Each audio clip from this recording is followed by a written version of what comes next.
Hello everyone, welcome back to commerce with Madhavi भैया। मैं हूं आपका अपना पादी भाई और आज हम लोग करने वाले हैं इकोनॉमिक्स से कुछ बहुत ज्यादा बहुत ही ज्यादा हद से ज्यादा important multiple choice question. Micro और स्टैट्स दोनों के मिक्स क्वेश्चंस हैं। सो फटाफट आओ स्टार्ट करते हैं इन क्वेश्चंस को। चैनल सब्सक्राइब कर लो अगर सब्सक्राइब नहीं किया है तो। First question, PPC will be straight line when MOC is PPC यानी production possibility curve straight line होगा जब मार्जिनल अपॉर्चुनिटी कॉस्ट क्या कर रही है, इंक्रीज है, कांस्टेंट है, डिक्रीज कर रही है, नन ऑफ दीस। तो देखो एमओसी क्या है, स्लोप। स्लोप अगर किसी भी ग्राफ का इंक्रीज कर रहा है, ठीक है ना, स्लोप किसी भी ग्राफ का अगर इंक्रीज कर रहा है तो वो बनता है कॉनकेव टू ओरिजिन। अगर स्लोप किसी भी ग्राफ का डिक्रीज कर रहा है तो वो बनता है कॉन्वेक्स टू ओरिजिन, ठीक है। और अगर कांस्टेंट है तो वो बनता है स्ट्रेट लाइन ग्राफ। ये किसी भी ग्राफ पे वर्क करेगा आपके, ठीक है। तो यहां पे पूछ रहे हैं अगर स्ट्रेट लाइन है तो वहां पे कैसा होगा आपका एमओसी, कांस्टेंट चल रहा होगा, ठीक है। Next question, Which subject matter does not is not studied in microeconomics? इनमें से क्या माइक्रोइकोनॉमिक्स में हम नहीं पढ़ते हैं? एम्प्लॉयमेंट लेवल नहीं पढ़ते, मैक्रो में पढ़ते हैं, ठीक है। कंट्री के लेवल की बात है। एग्रीगेट डिमांड, टोटल डिमांड की बात हो रही है, सारे गुड्स एंड सर्विसेज की, मैक्रो में पढ़ेंगे। नेशनल इनकम, कंट्री की बात हो गई, मैक्रो में पढ़ेंगे। ये तीनों चीजें हम माइक्रो इकोनॉमिक्स में नहीं पढ़ते। क्या चौथी चीज पढ़ते हैं? Determination of market price. Market price एक कमोडिटी की बात हो रही है, ये हम माइक्रो में पढ़ते हैं, ठीक है। चैप्टर भी हमारा लास्ट वाला। तो ये तीन आइटम्स हैं, ये हम लोग माइक्रो में नहीं पढ़ते। तो आंसर हो जाएगा सी, ठीक है। एम्प्लॉयमेंट मैक्रो में आएगा, एग्रीगेट डिमांड मैक्रो में आएगा, नेशनल इनकम मैक्रो में आएगा, डिटर्मिनेशन ऑफ मार्केट प्राइस जो है माइक्रो इकोनॉमिक्स का कंसेप्ट है। Next, the root cause of all economic problem, सारी फसाद की जड़, पूरा का पूरा सब्जेक्ट किस पे बना है? स्कैरसिटी पे बना है, चॉइस पे बना है। सारा प्रॉब्लम इसीलिए क्योंकि चीजें कम है। अगर चीजें ज्यादा होंगी तो दिक्कत ही नहीं है। सारी प्रॉब्लम इसलिए क्योंकि चीजें हमारे पास लिमिटेड है and they have alternative uses. What does a point below PPC show? अगर PPC पे कोई point inside the PPC below PPC है, यानी कि अगर ये हमारे पास एक प्रोडक्शन पॉसिबिलिटी कर्व है and there is a point inside PPC, तो ये क्या शो कर रहा है कि हमारे रिसोर्सेज कैसे यूज हो रहे हैं, फुल्ली या इनएफिशिएंटली या under utilise. It simply means resources under utilise हैं। अगर ऑन PPC होगा, देखो अंडर यूटिलाइजेशन मतलब point A, point B show कर रहा है फुल यूटिलाइजेशन, सारे रिसोर्सेज आप यूज कर रहे हो। और ग्रोथ कब होगी? अगर ये पीपीसी आपका राइट वर्ड शिफ्ट कर जाए, ठीक है। रिसोर्सेज बढ़ गए तो it will shift right word. तो हमारा आंसर भी फिलहाल क्या हो जाएगा? ए।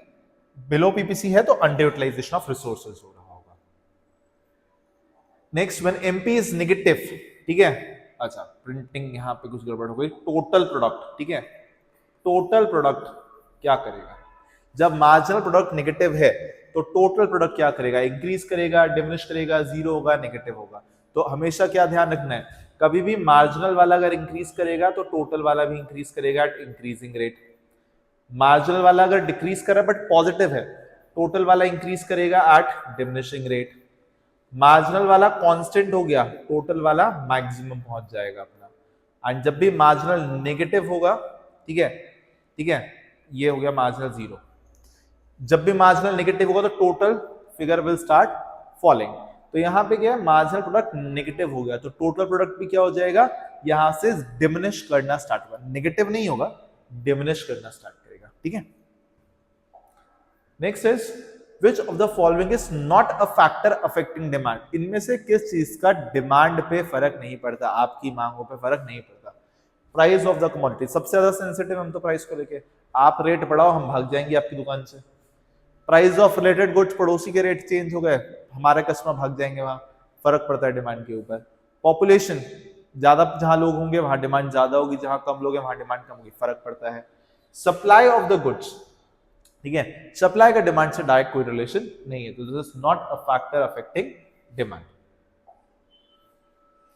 when demand increase due to factors other than price, demand बढ़ रही है बट अदर देन प्राइस की वजह से, प्राइस की वजह से नहीं, किसी और फैक्टर की वजह से अगर डिमांड बढ़ रही है तो it is called increase in demand. Extension और कॉन्ट्रैक्शन कब यूज होंगे? जब प्राइस की वजह से चेंज हो रहा है। अगर प्राइस के अलावा किसी चीज की वजह से चेंज हो रहा है तो विल यूज वर्ड इंक्रीज। और क्या क्या चीज हो सकती है इनकी वजह से चेंज होगा? पॉपुलेशन साइज हो सकती है, प्राइस ऑफ रिलेटेड गुड्स हो सकते हैं, इनकम चेंज हो सकती है, तो उन सब में वर्ड यूज करोगे increase in demand. Movement along demand curve, movement भी कब आएगा, जब वहां पे एक्सटेंशन कॉन्ट्रैक्शन होगा या इंक्रीज डिक्रीज, एक्सटेंशन कॉन्ट्रैक्शन, ठीक है। एक्सटेंशन कॉन्ट्रैक्शन कब होता है, जब क्वांटिटी डिमांड चेंज हो। देखो आपकी डिमांड चेंज होती है तो प्राइस या अदर फैक्टर्स, प्राइस की वजह से होता है मूवमेंट, इसकी वजह से होता है शिफ्ट। ये क्या चेंज करती है, क्वांटिटी डिमांड, इसमें केवल क्या चेंज होती है, डिमांड। तो ये ध्यान रखना। तो अगर मूवमेंट की अगर हम बात कर रहे हैं कि मूवमेंट अलोंग डिमांड कब हो रहा है, तो दैट इज बिकॉज वहां पे चेंज क्या हो रहा होगा, आपका चेंज इन क्वांटिटी डिमांडेड हो रहा होगा। Availability of substitutes make demand less elastic, अगर सब्स्टिट्यूट्स ज्यादा हैं तो डिमांड लेस इलास्टिक होगी। लेस इलास्टिक मींस चेंज कम होगी, तो ऐसा तो होता नहीं है। अगर सब्स्टिट्यूट ज्यादा है तो डिमांड चेंज भी ज्यादा हो सकती है। तो पहला पॉइंट तो हो गया गलत। Substitute goods have less elastic demand, जिनके सब्स्टिट्यूट होंगे उनकी डिमांड लेस इलास्टिक होगी, ये बात भी गलत है। सब्स्टिट्यूट जिनके ज्यादा होते हैं, जिनके ऑप्शन ज्यादा होते हैं, उनके प्राइसेस को लेके बहुत फर्क पड़ता है। प्राइस ज्यादा से चेंज होगा, कस्टमर हो सकता है दूसरे प्रोडक्ट को कंज्यूम करने लगे, या फिर दूसरे प्रोडक्ट छोड़ के आपका प्रोडक्ट कंज्यूम करने लगे, आपने रेट कम कर दिए। तो यहाँ पे कस्टमर बहुत सेंसिटिव है। सब्स्टिट्यूट गुड्स लेस इलास्टिक नहीं, हाई इलास्टिक होते हैं, तो ये भी गलत हो गया, ठीक है। तो दोनों ही पॉइंट्स आपके गलत हैं, तो both the statements 1 and 2 are incorrect. Next is if a goods can be used for many purpose, बहुत सारे पर्पस के लिए अगर यूज कर रहे हैं, सपोज मिल्क है, बहुत सारे पर्पस के लिए यूज कर रहे हैं, ठीक है, तो उसकी डिमांड इलास्टिक होगी, सही बात है। रेट्स बढ़ेंगे तो उसकी डिमांड पे ज्यादा फर्क पड़ेगा, क्योंकि उसके यूजेस बहुत सारे थे। तो हम क्या करेंगे, जब यूजेस बहुत सारे हैं, रेट्स बढ़ गए, तो हम यूजेस कम कर लेंगे, यानी डिमांड पे फर्क पड़ रहा है, ठीक है। जिसका सिंगल यूज होता है उसके डिमांड पे ज्यादा फर्क नहीं पड़ता। दूसरा statement, elastic of demand good of elastic of demand is low in case of low price goods, जो सस्ती चीजें होती है उनके डिमांड पर खास फर्क नहीं पड़ता प्राइस बढ़ने पे। सपोज अगर कोई 1 रुपए वाली टॉफी है, वो 1 रुपीज 10 पैसे की हो जाए, पता भी नहीं चलेगा 10 पैसे रेट बढ़ना। 10 रुपए वाली कोल्ड ड्रिंक की बोतल 11 की होगी, 10 वाली मैगी 12 की होगी, क्या बहुत फर्क पड़ गया कि लोगों ने खरीदना बंद कर दिया, बहुत ज्यादा फर्क नहीं पड़ा। जो लो प्राइस आइटम है उसकी डिमांड पे ज्यादा फर्क नहीं पड़ता, नहीं वो लेस इलास्टिक होते हैं। This is also correct. तो both the statements are correct.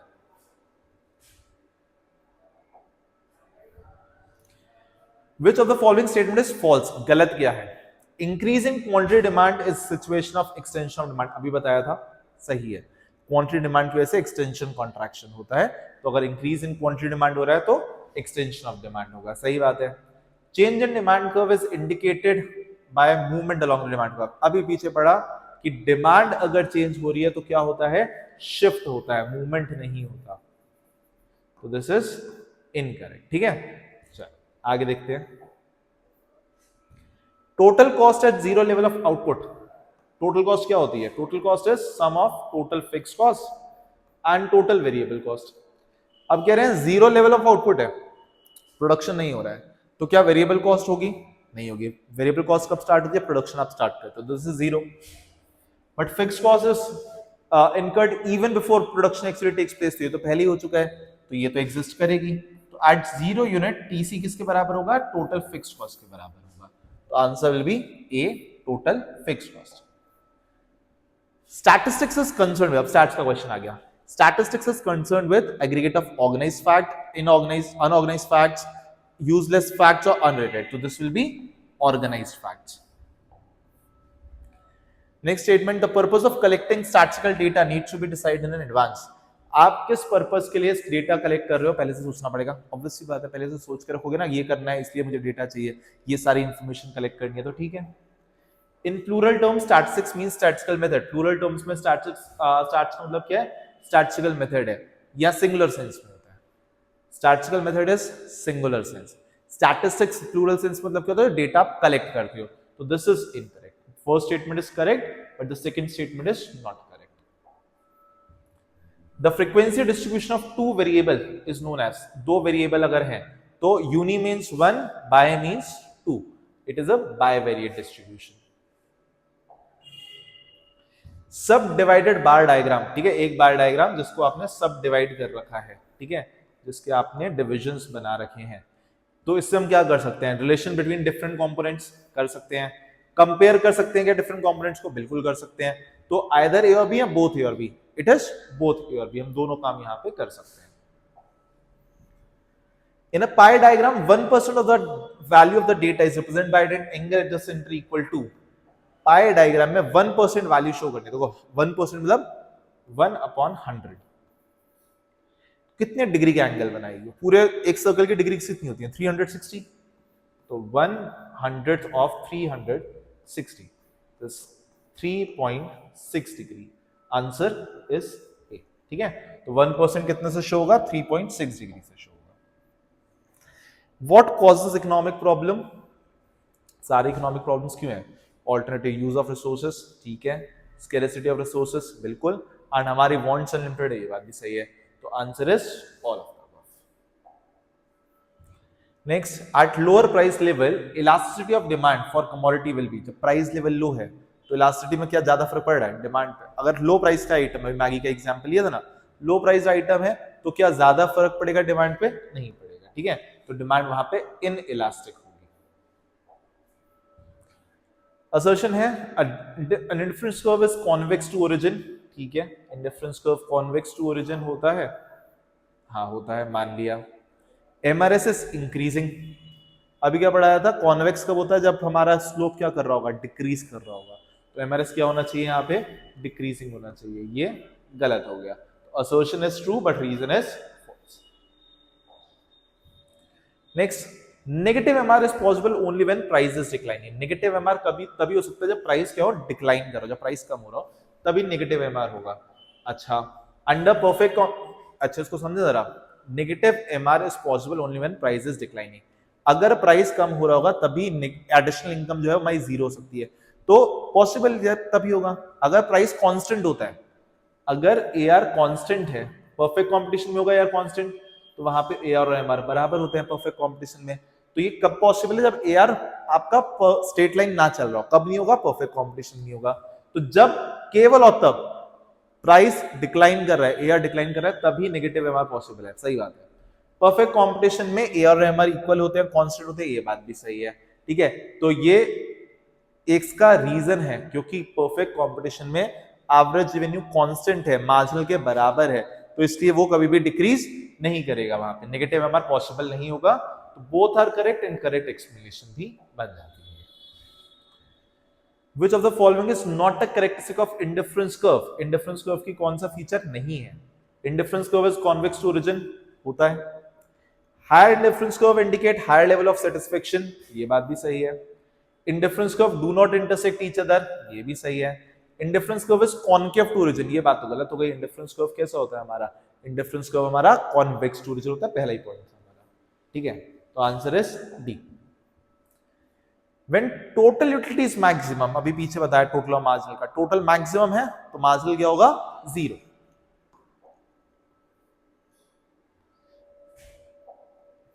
Next, wages paid to labour, हमने अपने मजदूरों को लेबर दी, तो ये कैसी कॉस्ट है? Explicit, implicit, opportunity cost. तो इट इज एक्सप्लिसिट कॉस्ट। ठीक है, explicit cost is cost which we are paying to the outsider. And अगर हमारे सेल्फ ओन्ड रिसोर्सेज है उन पे हम कोई कॉस्ट इनकर कर रहे हैं तो वो कौन सी कॉस्ट रहती है? वो इम्प्लिसिट कॉस्ट हो जाती है। तो वेज, आपने जो लेबर को कॉस्ट वेजेस दी वो आपकी एक्सप्लिसिट कॉस्ट है। बट आप अपने खुद self owned and self run business में अगर आप अपनी सैलरी ले रहे हो, वहां पे अपनी वैल्यू कैलकुलेट कर रहे हो, वो एक इम्प्यूटेड कॉस्ट होगी, वो इम्प्लिसिट कॉस्ट हो जाएगी। Average fix cost is indicated by, average fix cost का कर्व कैसा बनता है? दिस, इधर एवरेज फिक्स कॉस्ट और इधर क्वांटिटी। इस पॉइंट पे मल्टीप्लाई करोगे तो एरिया सेम आएगा, इस पॉइंट पे मल्टीप्लाई करोगे एरिया सेम आएगा। क्यों? बिकॉज दोनों का मल्टीप्लीकेशन किसके बराबर आएगा? टोटल फिक्स कॉस्ट के बराबर। टोटल फिक्स कॉस्ट कैसी होती है? कांस्टेंट होती है। ठीक है, किसके फीचर हैं कि एक ग्राफ, अगर एक कर्व के सारे पॉइंट्स पे जो एरिया है वो इक्वल आ रहा है, that means that curve is a rectangular hyperbola. Next is in which market AR is equal to MR, पीछे भी डिस्कस किया था। एवरेज रेवेन्यू मार्जिनल रेवेन्यू के बराबर कब होगा? आप लोग बताइए कमेंट में कब होगा, ये मैं नहीं बता रहा। ठीक है, सबका आंसर सही होना चाहिए। बहुत इंपॉर्टेंट क्वेश्चन है, बहुत बार आता है एग्जाम्स में और बहुत ही इजी है। चलो, when MR rises, marginal revenue बढ़ रहा है, अभी बढ़ाया था। जब भी मार्जिनल बढ़ेगा तो टोटल वाला इंक्रीज करेगा, और कौन से रेट पे इंक्रीज करेगा? इंक्रीजिंग रेट इंक्रीज करेगा।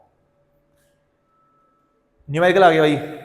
When 5 goods are sold, TR is 100। ठीक है, When 5 units are sold, total revenue is 100. When 6 units are sold, marginal revenue is 8. What are they asking? At what price 6 units are sold? यानी कि पूछ रहे हैं average revenue कितना होगा भैया आपका, ठीक है, 6 यूनिट का एवरेज रेवेन्यू, प्राइस मतलब एवरेज रेवेन्यू कितना होगा। तो अगर मार्जिनल रेवेन्यू यहाँ मेरा 8 हुआ, तो देखो 5th यूनिट तक हम लोग 100 की इनकम कर रहे थे, 6 पे 8 और ऐड हो गया, दिस इज 108। एवरेज रेवेन्यू कितना हो जाएगा? Total revenue divide by quantity, 108 divide by 6, that will be 18, ठीक है। तो हमारी प्राइस यहां पे कितना आ जाएगा? 18 rupees per unit. Average and revenue and price are always equal. अब यहां गलती होती है, देखो एवरेज रेवेन्यू मार्जिनल रेवेन्यू नहीं पूछ रहे हैं, क्या पूछ रहे हैं? एवरेज रेवेन्यू प्राइस कहां पे इक्वल होंगे? तो ये परफेक्ट कंपटीशन में भी होंगे, मोनोपोलिस्टिक में भी होंगे, मोनोपोली में भी होंगे। ये हर मार्केट में एवरेज रेवेन्यू और प्राइस इंटरचेंजेबली आप यूज कर सकते हो, दोनों ही बराबर एक ही चीज होती है। When MR dash TR increase at constant rate, constant rate पे कब बढ़ेगा MR आपका? टोटल रेवेन्यू आपका टोटल वाला constant rate पे इंक्रीज करता है when MR is constant, increase at constant rate when it is constant, और constant ही कब रहेगा? जब MR कितना हो जाता? 0 हो जाता है। अगर आपका at the point of equilibrium, producers equilibrium आ गया, ठीक है, MC कैसे होना चाहिए? producers equilibrium की दो कंडीशंस थी। पहला होता है MR is equal to MC, marginal revenue और मार्जिनल कॉस्ट हमारी बराबर होनी चाहिए। दूसरी कंडीशन क्या आती है प्रोड्यूसर्स इक्विलिब्रियम की, कि MC जो मार्जिनल कॉस्ट है शुड बी राइजिंग, या फिर अगर इसको हम डायग्रामेटिकली समझें तो परफेक्ट कंपटीशन में अगर हम बात करें marginal revenue and marginal cost, marginal revenue हम अगर ले रहे हैं constant, marginal cost is a U shaped curve, ठीक है। तो यहां भी MR और MC इक्वल है, यहां भी MR और MC इक्वल है, बट इक्विलिब्रियम कौन से पॉइंट पे होगा? At this point when the MC is rising और इंक्रीजिंग। आंसर ए।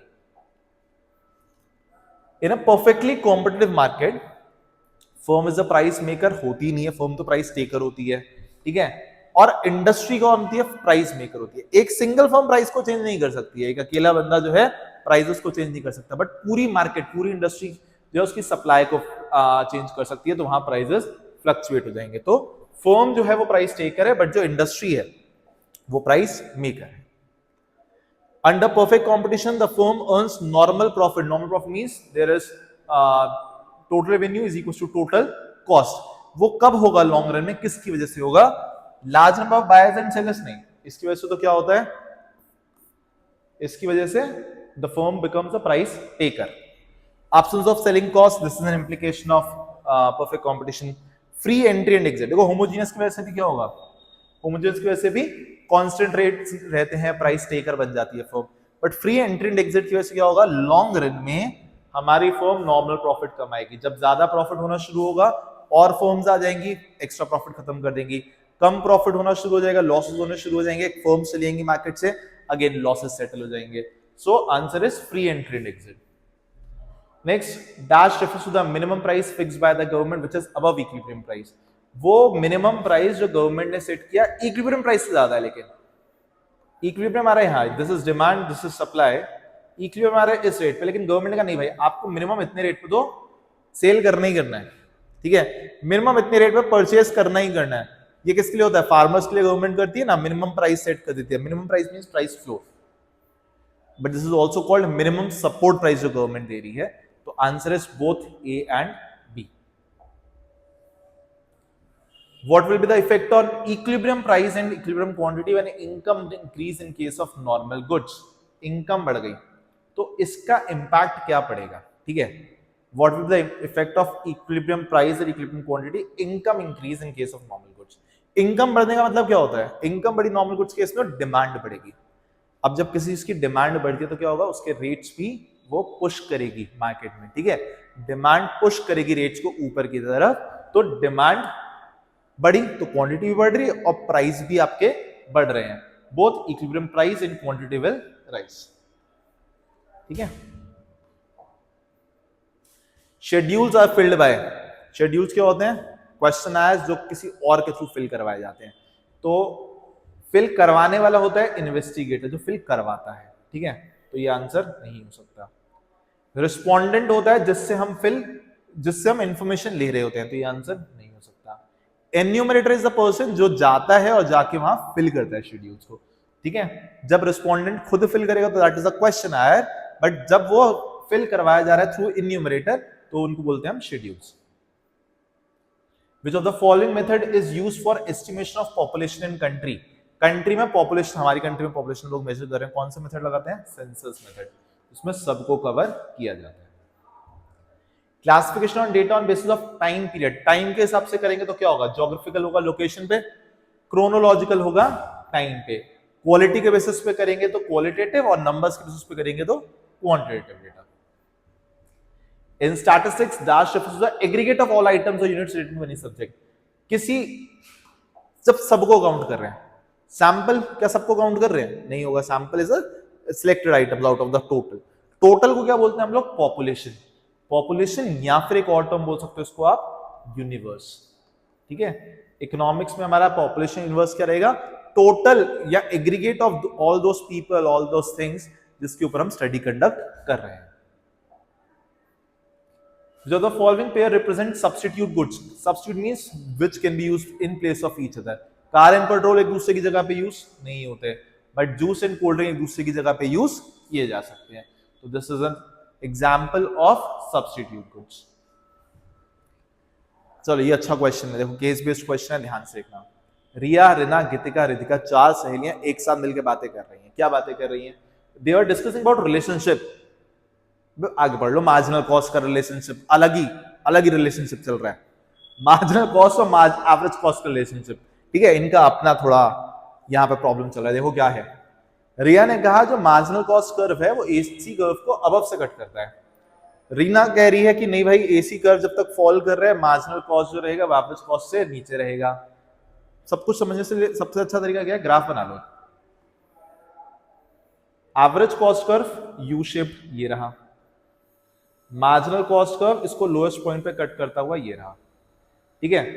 अब इसमें सबकी बातें पढ़ते जाते हैं, देखते हैं कौन सही है कौन गलत। पहले रिया ने बोला मार्जिनल कॉस्ट कर्व जो है एसी को अबव से कट करेगा, तो कर ही नहीं रहा है, तो भाई मार्जिनल कॉस्ट खुद ही नीचे है, तो रिया की तो बातें गलत हो गई। तो जहां जहां रिया के नाम आया है, ठीक है, तो रिया का नाम तो काट दो, ये नहीं हो सकता आंसर, ये नहीं हो सकता आंसर। अगले ने क्या बोला? रीना ने बोला as long as average cost curve is falling, ठीक है, marginal cost curve average cost से नीचे रहेगा, ठीक है, बिल्कुल सही बात है। जब तक एवरेज कॉस्ट फॉल कर रहा है मार्जिनल कॉस्ट उससे नीचे है, तो भैया रीना दीदी सही बोली, रीना दीदी सही बोली तो आंसर डी हो जाएगा, ठीक है। रीना दीदी सही बोली तो गीतिका दीदी ने भी सही बोला होगा कि जब एवरेज कॉस्ट राइज कर रहा है मार्जिनल कॉस्ट जो है वो एवरेज कॉस्ट से ऊपर रहेगा, ये भी सही है। रितिका की बात गलत है, रितिका ने कहा था average cost curve intersect MC curve, the minimum point of MC curve, नहीं minimum point of AC curve, तो आंसर हो जाएगा हमारा डी। चलो एक और न्यूमेरिकल करते हैं। Arithmetic mean of 5, 25x, 20 and 30 is 25। x की वैल्यू बताइए, मत कहना जान थी मेरी, पढ़ लो, ठीक है, हर बात पे इमोशनल हो जाते हो तुम लोग। मीन निकालना है, मीन का formula summation x divided by number of terms. Mean है given 25, summation x 5, 25 30, 30 plus 20 50, 50 plus 30 80, 80 plus x, ठीक है, अपॉन नंबर ऑफ टर्म्स कितनी है? 5, 1 2 3 4 5, 5 मल्टीप्लाई करिए, 125 is equal to 80 plus x, x हो जाएगा 125 माइनस 80, 45 आंसर सी, ठीक है। नेक्स्ट देखिए,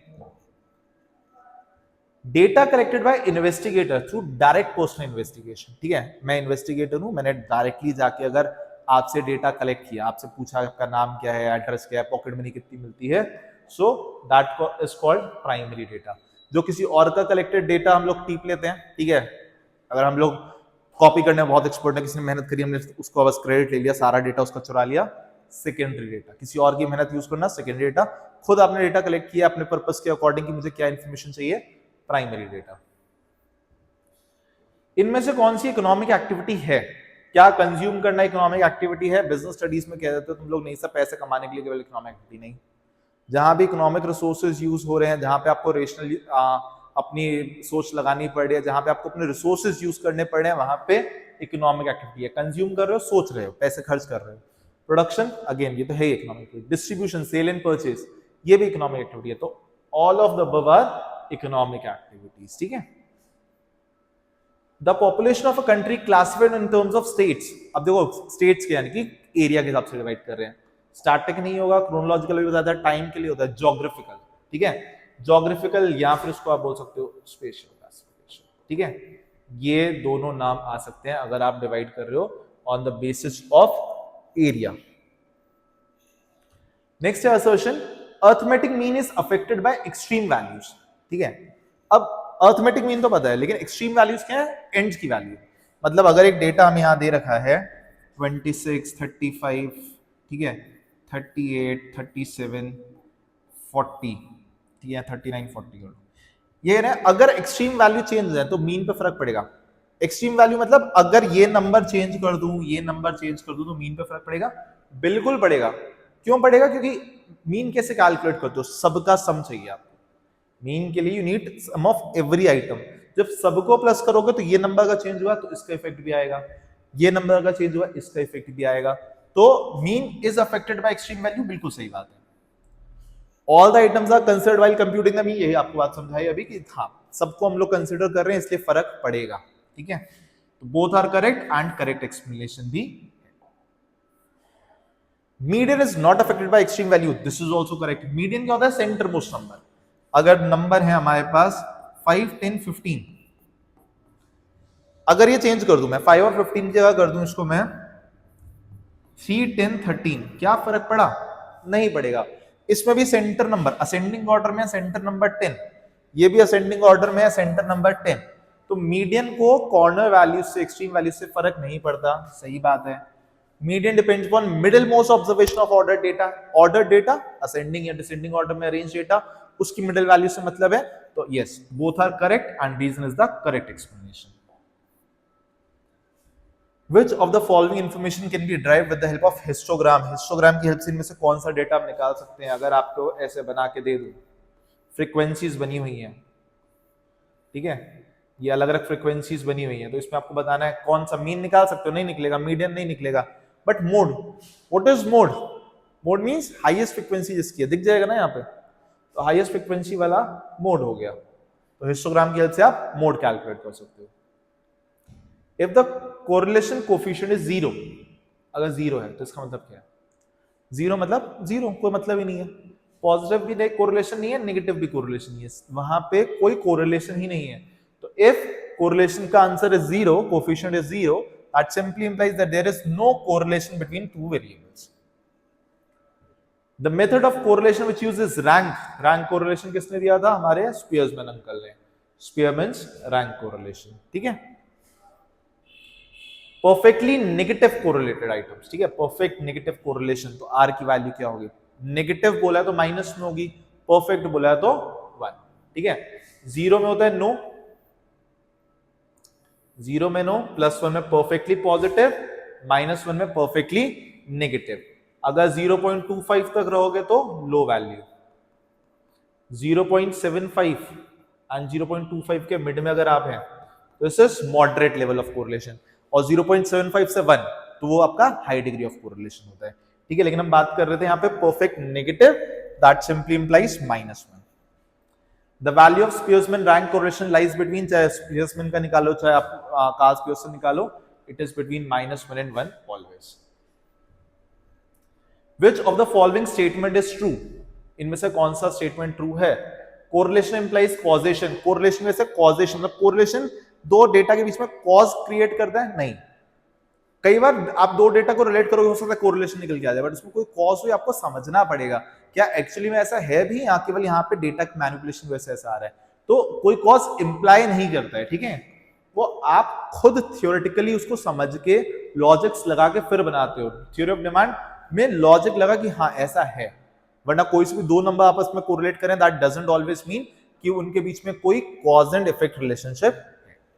correlation measures the strength of linear relation. Correlation measure करता है कि हाँ लीनियर रिलेशन के बीच में कितना है, बिल्कुल मेजर करता है कि एक चीज का इंपैक्ट दूसरे पे क्या पड़ रहा है, मेजर करता है।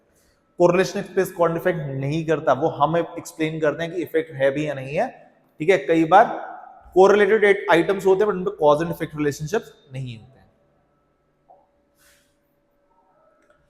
In general inflation is calculated using, ठीक है, किसके थ्रू? होलसेल प्राइस इंडेक्स के बेसिस पे। जब हमारी कंट्री में निकलता है महंगाई बहुत बढ़ रही है तो किसके रेट्स देखते हैं, होलसेल के रेट्स कितने चेंज हो रहे हैं होलसेल प्राइस इंडेक्स के बेसिस पे। एंड इसके साथ आपके सारे इंपॉर्टेंट एमसीक्यूज होते हैं एंड, ठीक है। होप सो तुम्हें बहुत सारी चीजें समझ में आ गए होंगे, बहुत सारे डाउट्स में भी आपके क्लियर हो गए होंगे। इसके अलावा अगर कुछ भी डाउट है कमेंट बॉक्स में मेंशन करो, इंस्टाग्राम पे मुझे डीएम कर लो, फॉलो कर लो चैनल को एंड शेयर कर दो अपने सारे फ्रेंड्स के साथ जिनको तुम्हें लगता है कि इस वीडियो की बहुत ज्यादा जरूरत है। Till then take care and all the best.